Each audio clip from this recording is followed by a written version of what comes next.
Assalamualaikum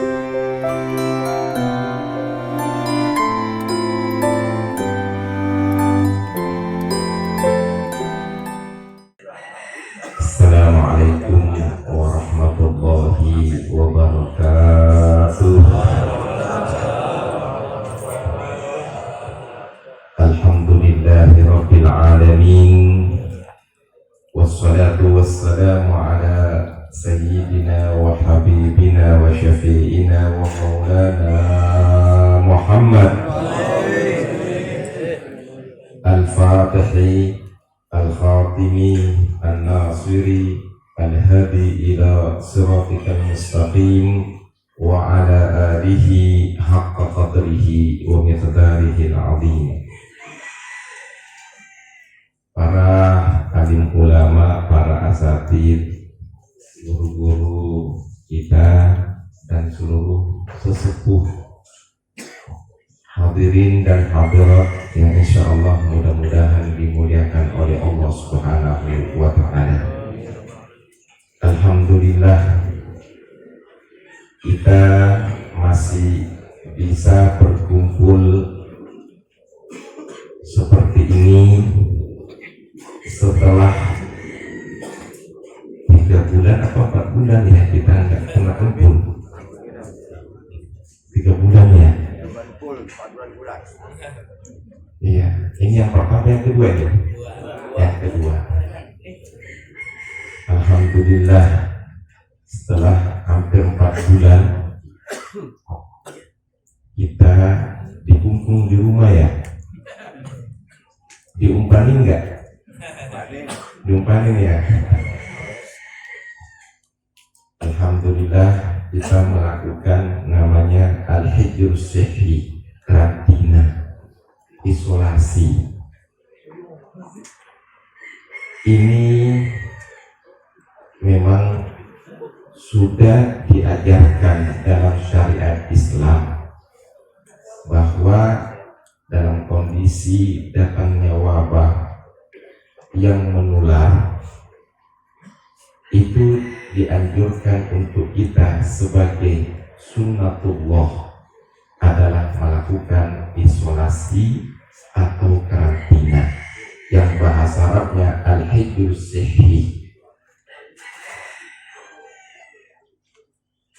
Nah,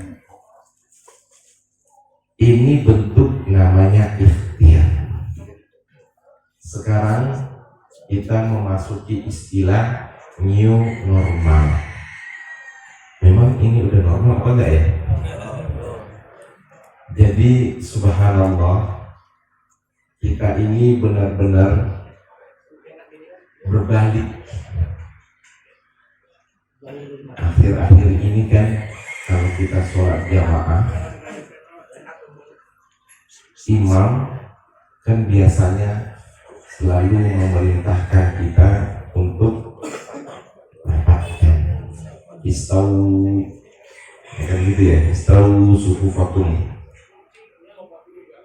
luruskan barisannya dan rapatkan. Bahkan ada yang kelebihan, dikejar-kejar kaki kita. Iya, kita geser gini, dicari lagi. Jadilah sambil sholat sambil nyari ngurusin kaki. Ada yang kayak gitu. Adanya pandemi 19 ini justru berbalik. Justru kita disuruh apa? Jauhan. Yang dulunya imam istau, sekarang taba'adu, ayo jauhan. Dulu kita melantunkan adzan hayya 'alas shalah, hayya 'alal falah, ayo kita sholat jamaah. Sekarang apa? Dikumandangkan beberapa negara-negara Arab itu azan juga. Tapi apa? Diganti dengan ungkapan apa? Ilzamus sholata fi buyutikum. Hendaklah kalian sholat di rumah. Jadi semua berbalik. Dulu muncul namanya nikop, dibully Bahkan di Prancis yang pakai cadar itu ditangkepin, kerja pakai cadar di PHK kan, dipecat, dibully, bahkan dituduh lagi teroris. Sekarang enggak, perempuan enggak lagi pakai cadar. Kebalik. Fenomena apa ini sebenarnya yang terjadi? Ya, saya tidak mau berspekulasi apakah ini buatan atau memang ini adalah ciptaan Allah bagi kita seorang muslim. Seandainya itu adalah ciptaan manusia, pada hakikatnya adalah ciptaan Allah Subhanahu wa Ta'ala. Maka disebut dengan pandemi, musibah global, bukan hanya menimpa Indonesia, tapi seluruh negara, seluruh permukaan bumi ini, tidak memandang itu negara berkembang, negara lemah, ataupun superpower, negara adikuasa, semuanya ketakutan. Padahal ini tidak kelihatan. Maka istilah dalam Islam, fahada jundun min junudillah, ini hakikatnya adalah tentara Allah. Sebenarnya yang kayak gini itu Allah sudah memberikan semacam ibrah. Mungkin dalam surah Al-Fil Allah menjelaskan, ba'da bismillahirrahmanirrahim, alam taro kaifa fa'ala rabbuka bi ashabil fil alam yaj'al kaydahum fi tadlil wa arsala 'alaihim tayran ababil tarmihim bihijaratin min sijil. Firman Allah dalam Al-Quran, apakah kalian tidak mengambil ibrah peristiwa tentara gajah ketika Abraha pada puncak kesombongannya, pada tingkat kerakusannya, ketamaannya, dia usulkan kepada atasannya Raja Habasyah, wahai Tuan Raja, kita harus menguasai perekonomian dunia. Itu bahasanya. Itu Abraha.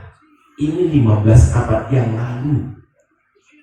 Kita harus menguasai, jadi pemimpin dunia. Kita sudah pantas. Kata rajanya, lalu apa strategi kamu? Kita harus kuasai ekonomi. Kita harus kuasai informasi. Terus langkahnya konkret apa? Saya lihat sekarang pusat perdagangan dikuasai oleh kaum Quraisy. Lihat, Mekah menjadi pusat peribadatan semua umat-umat. Pada gilirannya di situ terjadi transaksi. Pada gilirannya kota Mekah menjadi pusat perdagangan dunia. Dan itu diabadikan dalam Al-Quran. Li'inafi Quraisyin ilafihim rihlatash syita'i was-sayf. Begitu hebatnya nilainya, kemajuan ekonomi, kemajuan teknologi, kemajuan perdagangan, bisnis di tangan kaum Quraisy kota Mekah. Cemburu orang Yaman. Lalu strategi kamu apa? Kita harus memindahkan pusat peribadatannya, dengan otomatis pindah pusat perdagangannya. Lalu kita hancurkan Ka'bah, kita bikin Ka'bah. Kalau dia nggak menggunakan palsu, Ka'bah beneran. Dan kayak itu saya lihat di Yaman itu sering banget saya ke sono, masih ada sampai sekarang ini nih. Ada di Son'a itu masih ada Ka'bahnya. Ya agak sedikit hancur lah. Ada. Jadi 15 abad yang lalu Allah cerita dalam Al-Quran, itu ada buktinya. Nah, lalu tolong kirimkan kendaraan pasukan yang paling canggih di dunia. Ya, waktu itu kan belum ada tank, belum. Akhirnya apa? Kan masih banyak memakai kendaraan. Kuda biasa, onta biasa. Lalu apa maunya? Gajah. Di Yaman Timur Tengah nggak ada gajah,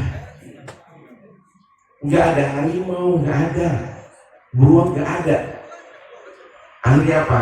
Karena dia di Ethiopia di Afrika, akhirnya dia minta untuk diimpor dari Afrika, nyebrang laut jauh, nggak tanggung-tanggung, dia minta 1000 gajah yang terbesar, binatang yang terbesar dan tercanggih di saat itu.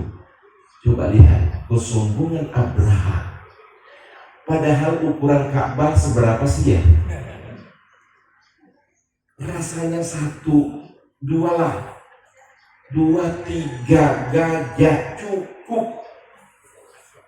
Karena ingin melihat, menunjukkan kesombongannya, kebesarannya, dia minta 1000 gajah diimpor dari Habasyah, jauh di saat itu. Sampailah dia di Yaman. Dia bikin pasukan ribuan untuk hanya sekedar ingin menghancurkan yang namanya bangunan Ka'bah. Sampai dia di Wadi Muhassir, sekarang di Mina. Ya, makanya kalau ke Mina, sampai detik ini saya lihat tuh nggak boleh ada kemah di situ, sekitarnya doang. Karena itu namanya Mantikatul Adab, areal adab. Maka sampai detik ini disunahkan kita kalau kita lewat di situ harus buru-buru jalannya. Kenapa? Itu pernah azab Allah turun. Ya, makanya di tengah-tengah Mina itu ada namanya Wadi Muhassir. Makanya nggak ada kemah dibikin di situ. Kenapa? Itu disunahkan, nggak boleh kita berada di tempat itu sampai detik ini. 10 kilo dari Ka'bah. Di tempat itu kegagahannya Abraha ingin menghancurkan bangunan Ka'bah. Lalu Allah apakah ngirim pasukan yang lebih besar daripada gajah? Tidak. Allah ingin menghinakan Abraha. Dengan apa? Wa arsala alaihim tayran ababil. Dihinakan oleh Allah. Masa gajah melawan burung, melawan burung. Tapi tentara Allah apa yang dia bawa? Wa arsala alaihim tayran ababil tarmihim bihijaratim. Kerikil yang dibawa oleh burung. Ya burung bawa pistol kan nggak mungkin ya. Apa? Batu. Wa arsala alaihim tayran ababil tarmihim bihijarah. Tapi uniknya kalau Allah ingin memperlihatkan kebesarannya, batu kerikil, tapi kerikil ini jutaan tahun sudah dipanggang di negara Sijil. Di saat dijatuhkan ke tentaranya, itu langsung jatuh ke badannya kerikil. Ini meleleh dan hancur sampai ke tulang-tulang. Cuman Abraha ingin dipermainkan oleh Allah. Apa? Dikit-dikit dijatuhin sedikit kerikil, kena hidungnya copot. Teriak dia, sakit. Nah, padahal dia ingin menjadi negara dikuasa, ingin menguasai, menjadi pemimpin. Karena Allah tahu biasanya puncak kesombongan hambanya pada ujung-ujungnya dia akan mengaku ana rabbukumul a'la, saya adalah Tuhanmu. Maka di saat seseorang puncak kesombongannya sudah mengatakan itu adalah karya saya, kalau bukan saya nggak mungkin akan bisa terjadi. Pada hakikatnya ana rabbukumul a'la. Rabb itu artinya menciptakan, yang mengatur, yang segala-galanya, itu namanya Rabbul Alamin. Maka Allah mengatakan di sini, sesungguhnya seorang hambaku, bukan dia mengatakan saya yang patut disembah, tidak. Di saat dia mengatakan saya berkuasa, ana rabbukumul a'la. Kata-kata Rabb bukan kata-kata ilah. Jadi mungkin di saat ini, di abad modern seperti ini, mulai hamba-hamba manusia, segelintir manusia sudah main menggeser posisi Allah sebagai pencipta yang mengatur segala-galanya. Kayaknya surah Al-Fil ini mau terulang. Tapi aneh sekarang, Allah ingin mengirimkan tentaranya tidak kelihatan, ingin menghinakan lagi yang tidak kelihatan aja kamu kalah, apalagi yang nampak. Kan begitu ya? Subhanallah. Makanya bagi saya dalam kondisi new normal ini, apa kiat-kiat kita sebagai seorang muslim? Ada dua kaidah. Al-akhdhu bil asbab ka'annaha kullu syai', wa tawakkulu 'ala Allah ka'anna al-asbab la syai'. Ya, ini agak sedikit. Tadi saya terlambat. Jadi sekarang panjang, tapi alhamdulillah jalan tol memudahkan dari Sawangan. Tadi saya mau turun di sini. Saya mau telepon panitia, bisa nggak saya turun di sini? Ya, alhamdulillah. Ternyata apa ini teknologi, ya perkembangan mempercepat. Padahal tadi Ustaz Yakub masih WA ke saya, ya kan? Kayaknya cuma 15 doang atau 20 menit. Saya dari Selat Panjang sampai ke sini. Ya, coba tadi saya bisa turun di sini 10 menit kali ya. Alhamdulillah. Ternyata Ciganjur jadi kota juga ya. Waktu 94 saya jadi mantu orang Jakarta, orang Betawi, dan pesan minggu. Kalau datang ke Ciganjur, rasanya datang pergi kemana gitu. Sampai ibu saya, almarhum Allahumma arhamha, pas dia dari Sulawesi datang ke sini, kan sudah tinggal di Ciganjur tuh. Apa dia bilang? Nak, kamu tinggal di Jakarta? Ya iya. Kok sama aja di Sulawesi banyak pepohonan begini nih? Ini katanya bukan Jakarta, masih kampung. Ya kan ya, kampung mana dulu ya? Tahun 90-an. Loh, belum ada polsek kan, Jalan Timur tuh belum ada polsek. Ya, habis maghrib sepi banget udah. Ya kan? Terus nggak ada bangunan. Sekarang subhanallah penuh. Saya mau mengembangin aja Nurani, kanan kiri udah penuh. Di jalan raya kan nggak mungkin ya. Ya Allah, perkembangan alhamdulillah. Ya kan, dulu rasanya harga tanah masih ratusan juta ya, ratusan ribu, mungkin bahkan puluhan itu. Katanya majelis dulu itu kalau nggak salah cuma 5.000, 10.000 ya. Makanya saya bilang kenapa nggak dulu saya borong aja dulu ya. Tapi 5.000 dulu, mungkin 5 juta sekarang. Lah ya iya. Alhamdulillah. Saya betah banget di Ciganjur, ya kan? Alhamdulillah. Nah, saya ingin menyampaikan, yang modern seperti ini, al-akhdhu bil asbab, kita harus ikhtiar. Maka, ya maaf, tadi saya mau pakai masker, ketinggalan di mobil, karena ada buru-buru, di mobil saya turun.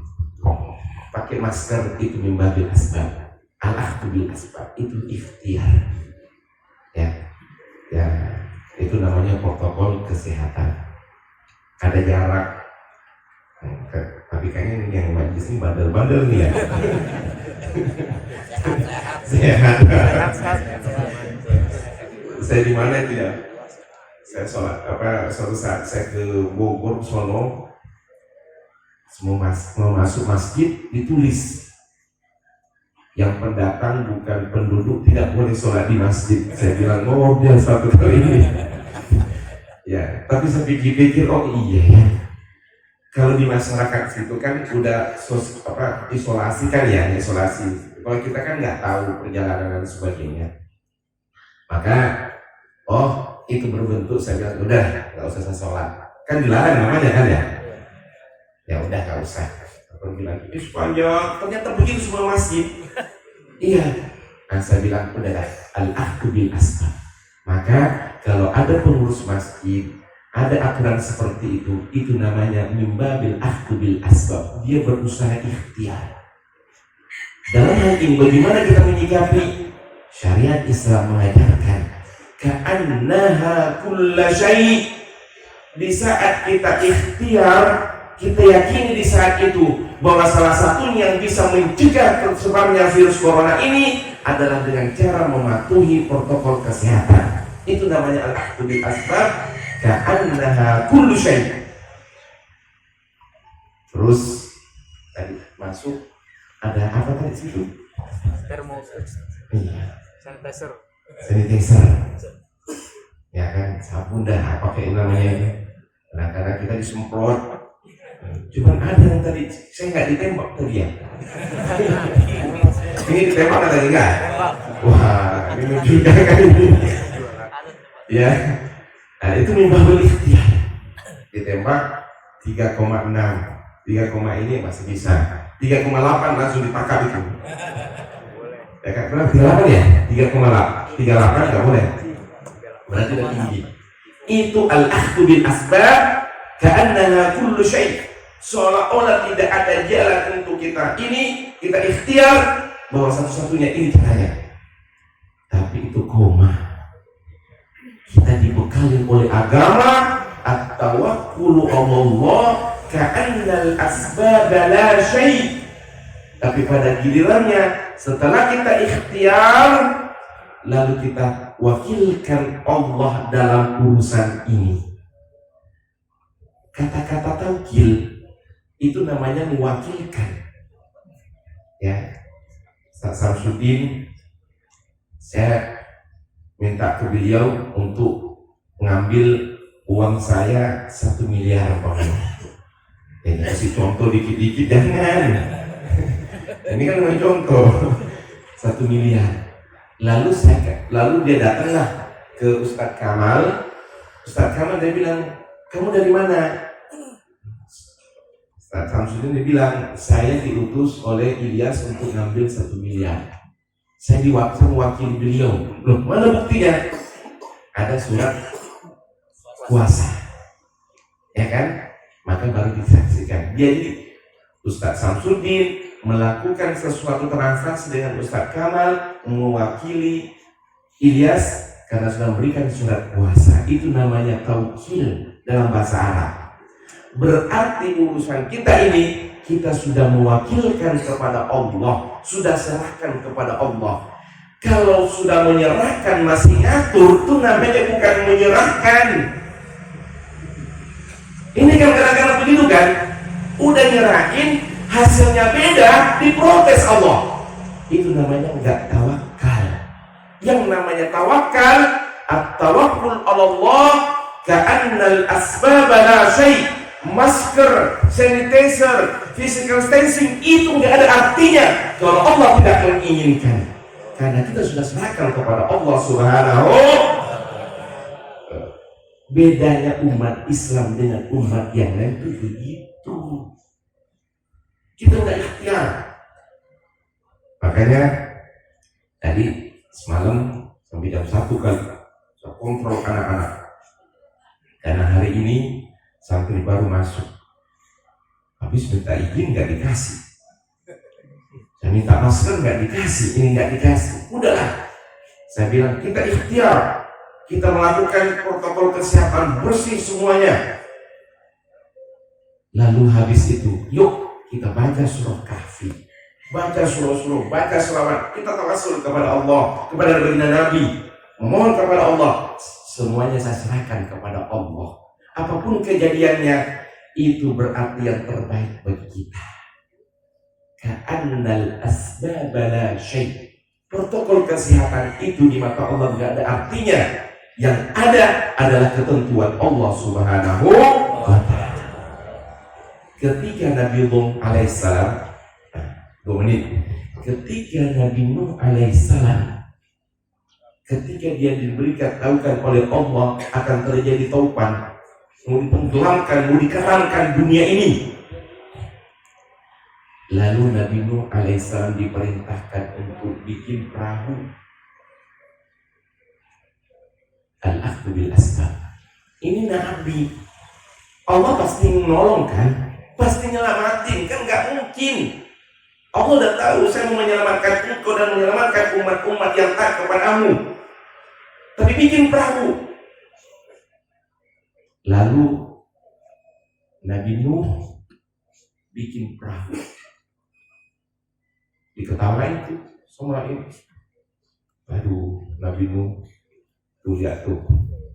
Dia bilang Nabi stres tuh. Nabi stres. Kenapa? Coba bayangin bikin perahu di bukit itu yang benar aja. Akhirnya apa? Gak selesai sampai di situ bulinya penghinaan umatnya terhadap Nabi Nuh.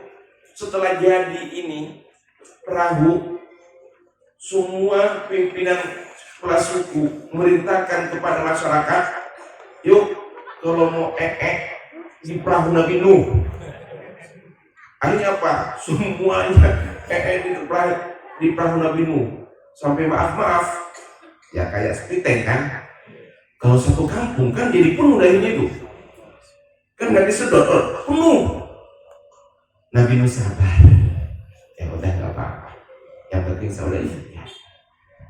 Tiba-tiba komunitas Nabi Nuh umatnya ini kena penyakit kulit. Suatu saat ada yang satu lagi kecemplung ke dalam. Bayangin, kecemplung. Tahu-tahu hasil kecemplung dari kotoran ini yang kotoran mereka ternyata sembuh. Sembuh. Akhirnya apa? Berita ini viral. Waktu belum ada medsos, belum ada HP, belum. Dari mulut ke mulut, jadi ramai itu. Akhirnya satu kampung semuanya itu pada gatal semuanya ini. Akhirnya apa? Pada datang ke tempat Nabi Nuh bukan buat berak, buat ngambil. Kita diambil obat. Akhirnya bersih itu perahu itu dari kotoran. Iya, itu berebutan. Coba kalau Allah kepingin ya, jadi bersihin. Ya Allah, habis itu tiba-tiba datanglah taufan. Ya, akhirnya Nabi Nuh, "Wahai umatku masih beriman, ayo kita ambil ikhtiar. Ayo kita naik kapal perahu, naik semuanya. Fa'anjaynahu wa mamma'ahu ya fil fulkil masyhur." Dan kami telah selamatkan beserta kaumnya di perahu yang penuh dengan muatan. Selamat Nabi Nuh. Padahal Allah bisa saja kan sang sahabat ada kabar selamat, bisa. Kun fayakun, bisa. Tapi kenapa diajar untuk perahu? Al-akhdhu bil asbab. Nabi Musa untuk ngeluarin air kudu pakai apa? Pakai tongkat. Wa idistasqa Musa liqaumihi, ya kan? Ketika kaumnya Nabi Musa memohon untuk turun hujan, minta air, nggak bisa minum, susah, airnya udah disak itu di perjalanan. Wa kunna nadrib bi asaqal hajar. Kata Allah, Nabi Musa, kamu punya tongkat? Ya Rabb, ada. Itu tongkat kamu pukulkan tuh di batu. Drib bi asaqal hajar, famfajarat minhu 12 aina. Akhirnya terpancar mata air 12. Tongkat, nggak pakai bor. Enggak. Makanya kalau saya temu tongkatnya Nabi Musa itu, tukang bor pada bangkrut kali ya. Iya. Famfajarat minhu 12 aina. Apa tongkatnya ini? Enggak. Allah ingin mengajarkan umatnya Nabi Nuh alaihissalam harus ikhtiar. Allah mengajarkan umatnya Nabi Musa untuk ikhtiar. Itulah sebenarnya kehidupan kita. Allah sengaja menciptakan seperti ini. Jodoh kita dirahasiakan, rezeki kita dirahasiakan, jabatan kita dirahasiakan. Supaya apa? Supaya kita ikhtiar. Termasuk kematian dirahasiakan oleh Allah. Seandainya kematian ini terbuka, yang mau hari ini mau meninggal mungkin nggak mau datang lagi kan di sini kan ya.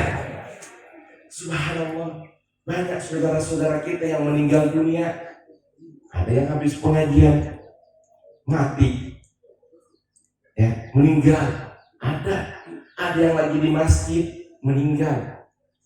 Ya, saya maaf di bulan Ramadan kemarin dalam kondisi kita karantina, dalam kondisi lockdown, ada yang meninggal saudara-saudara kita, saya nggak bisa datengin ya. Ya, yang namanya lockdown kan ya. Tapi alhamdulillah saya dengar orang Ciganjur yang meninggal dunia dimakamkan normal ya. Alhamdulillah. Ya Allah, saya lihat di medsos itu ada yang diperlakukan dengan protokol kesehatan, keluarganya nggak boleh nganter, nggak boleh macam-macam. Ya nggak tahu tuh ditalkinin apa enggak itu. Ya Allah, saya bilang jangan mati dah waktu lockdown. Ya kan? Ya Allah, kok begini matinya? Ya kan? Alhamdulillah kita masih ini. Ya, karena proyek karena yang meninggal itu 200 juta. Makanya kadang-kadang masuk rumah sakit memang dia punya penyakit jantung, penyakit ini. Padahal bukan corona. Diklaim corona biar apa? Biar turun tuh dana tuh. Bapak nggak tahu ya? Nggak tahu ya? Kan dikontrolin berapa triliun itu? Siang 3 bulan menunggu-nunggu mana yang triliunan itu ya? Nggak kebagian. Ini udah utang-utang sampai hampir 1.000 triliun katanya. Di nurani nggak kesasar nggak ada itu. Ya bukan. Nih gila, anak saya di Maroko 3 bulan sampai rambutnya panjang begini, semua ramah aja udah. Ya kan? Kamu kok rambutnya gunting itu? Apa dia bilang? Gimana kita bisa gunting rambut sama siapa yang guntingnya? Ketat, nggak boleh keluar. Ada kan negara kalau ditembak kakinya. Ketat, nggak boleh kita keluar. Tapi dijamin semua. Masalahnya itu. Lah teman saya di Saudi kemarin program dokter itu dan telepon saya. Apa dia bilang sedih teman. Jadi gimana di Saudi? Apa dia bilang? Ya kalau mau lockdown begini nih sampai setahun 2 tahun juga kita betah. Tapi kenapa? Di hotel bintang 5 dikasihnya. Lah kan dimakan kan libur kan hotel kosongnya. Itu semua mahasiswa dikeluarin dari kampus, masukin di hotel bintang 5. Satu kamar 1 orang bintang 5, betul nggak? Ada wifi-nya, ada TV-nya, listrik nggak bayar. Ini tahu-tahu tagihan bukannya turun. Betul? Sama nggak begitu bener? Sama ya. Ya udahlah, mau diapain memang begitu negara kita ya. Nah, saya rasa itu umat Islam, tapi umat Islam sebenarnya saya katakan umat Islam sebenarnya sudah diajarkan syariat Islam untuk mengajarkan seandainya harus karantina. Islam terlebih dahulu sudah mengatakan seandainya bersih, Islam mengajarkan fa innal wudu fa innat taharah ruknun min arkanil ibadah. Wudu itu adalah kunci sahnya ibadah. Tidak sah kalau nggak suci. Jangan ajarin umat Islam bersuci. Bukan hanya bersih, tapi bersuci. Itulah syariat Islam. Makanya, kalau mau negaranya benar, opini itu umat Islam, ya enggak? Lah iya. Yang paling, makanya saya curiga juga, kalau masjid curiga itu gimana? Lah iya kan ya?